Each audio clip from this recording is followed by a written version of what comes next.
Hello, are you living in a home or are you living in a warehouse, a storage facility? Do you have so much stuff in your house that you can't get around?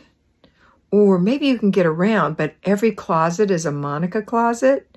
You know, that place where you stick stuff you don't need, use, or want, but you don't know what to do with it, so you jam it in there. Have you turned your bedroom into a Monica closet? You know what? It's time. It's time to get serious.